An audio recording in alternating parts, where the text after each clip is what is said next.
एक दोस्त, उनके भाई का एक्सीडेंट हुआ कमोबेश 5-6 साल पहले। उनसे मिलने की मुझे बड़ी ख्वाहिश थी, लेकिन वो एक्सीडेंट में ऐसे शदीद पैरालाइज़ हुए कि चलने-फिरने से वो कासिर हो गए। घर में ही रहकर वो अपना गुज़र-बसर कर रहे थे, तो उनसे मुलाकात हो नहीं सकी। आज इत्तेफ़ाक से मुझे उनसे मुलाकात का शरफ़ मिला। मुझे चूँकि आइडिया नहीं था कि ये वही हैं, लेकिन जब मैं करीब गया तो मुझे अंदाज़ा हुआ कि ये वही हैं। वो ऐसे कि वो कार चला रहे थे, तो कहीं रुकी तो उन्होंने मुझे आवाज़ दी। तो मैं जब करीब गया तो मैंने कहा, ओहो! आप तो वही हैं। कहने लगे, हाँ। पहली जो अच्छी बात मुझे ये लगी कि वो कार चला रहे थे। तो मैंने कहा, यार ये तो पैरालाइज़ थे, तो ये कार कैसे चला रहे हैं? तो पता चला कि उन्होंने कोई ऐसा सिस्टम कार के अंदर बनाया हुआ है कि वो बगैर टाँगों के भी हाथ से कार ड्राइव कर सकते थे। तो पहला मैंने उनसे ये सीखा कि कुछ हो जाना ये कुदरती मामला होता है, लेकिन उसको कमज़ोरी बना लेना और हमदर्दियाँ हासिल करते रहना और ये सोचते रहना कि जनाब हुण तो मेरा कुछ नहीं हो सकता, हुण तो बस हो गई, हुण तो कहानी ख़त्म होगी वगैरह वगैरह। तो उसने उसका एक अल्टरनेटिव निकाला और माशाल्लाह वो खुद ड्राइव करके अपने रिश्तेदारों को ज़ाहिर बात है कहीं न कहीं लेकर जाते हैं।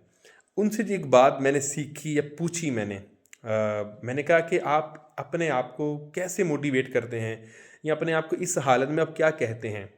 एक बात तो उन्होंने कही कि जुनैद भाई, यकीनन वसवसे आते हैं, मायूसी भी आती है, लेकिन ये हल नहीं है, ये शैतानी एक चक्कर है।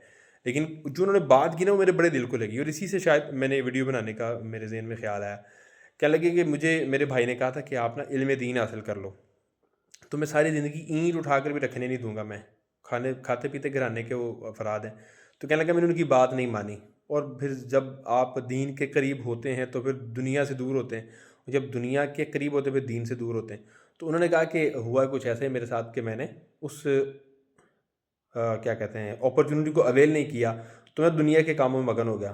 तो कहने लगा कि ये जो एक्सीडेंट हुआ ना मेरा, ये या तो इसकी सज़ा हो सकती है या फिर अल्लाह पाक को ये मंज़ूर था कि मैं गुनाह ना करूँ।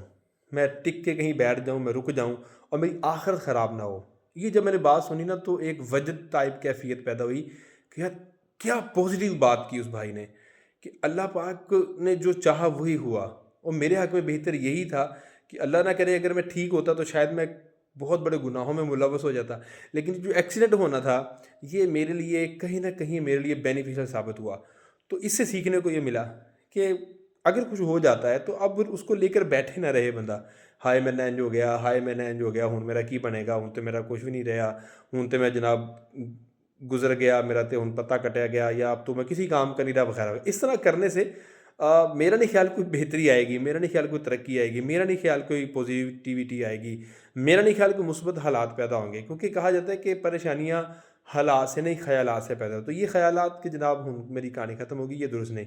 और पॉज़िटिव रखना कि चलो यार जो हो गया, अल्लाह को यही मंज़ूर था, अब मैं क्या कर सकता हूँ? मतलब आप जिस हालत में इस वक़्त हैं, इस वक़्त क्या अच्छा कर सकते हैं, क्या अच्छा सोच सकते हैं, क्या अच्छा कर सकते हैं, वो करने की कोशिश करें। ये एक खूबसूरत पैगाम था जो मुझे मिला, तो मैंने कहा चलो मैं आपके साथ भी शेयर कर दूँ। तो खुदा ना ख़ास्ता आप भी कहीं प्रॉब्लम में हो, ट्रबल में हो, परेशानी में हो, उस वक़्त खड़े होकर सोचें कि ये क्यों हुआ? कैसे हुआ और इसमें मेरा फ़ायदा क्या है? यानी यूँ समझें कि जैसे आज मेरे बेटे को चोट लगी, तो मैंने उनको कहा कि इस वक़्त 2 ख़्याल आते हैं। पहला ख़्याल कि ओहो यार मैंने क्यों होया? ये मैनू को सट लगी, मैनू नहीं सी होना चाहिए वगैरह, वगैरह।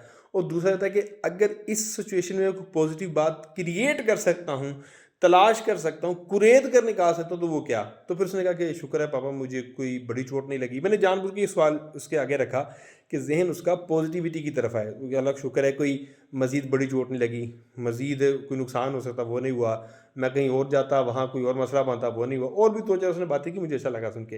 तो अगर कोई ऐसा प्रॉब्लम परेशानी आए, मेरा मशवरा है कि उस वक़्त ठहर के सोचें, इसमें मेरे लिए बेहतर क्या हो सकता है? जब आप इस अंदाज़ से सोचेंगे तो मुझे उम्मीद है कि अच्छा ही आएगा, अच्छी फ़ीलिंग आएगी और शुक्र की एक कैफ़ियत आएगी। इंशाअल्लाह अल करीम इससे जो है वो सीखने को मिलता रहेगा। तो अल्लाह पाक आपका हामी और नासिर हो। अल्लाह पाक मुझे और आपको हिफ्ज़-ओ-मान में रखे, सलामती और आफ़ियत हमारा मुक़द्दर फ़रमाए।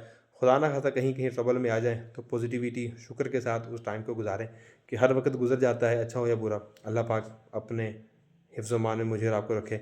अपना रखिएगा ख़्याल, मुझे रखिएगा दुआ में याद। अस्सलाम वालेकुम व रहमतुल्लाहि व बरकातहू।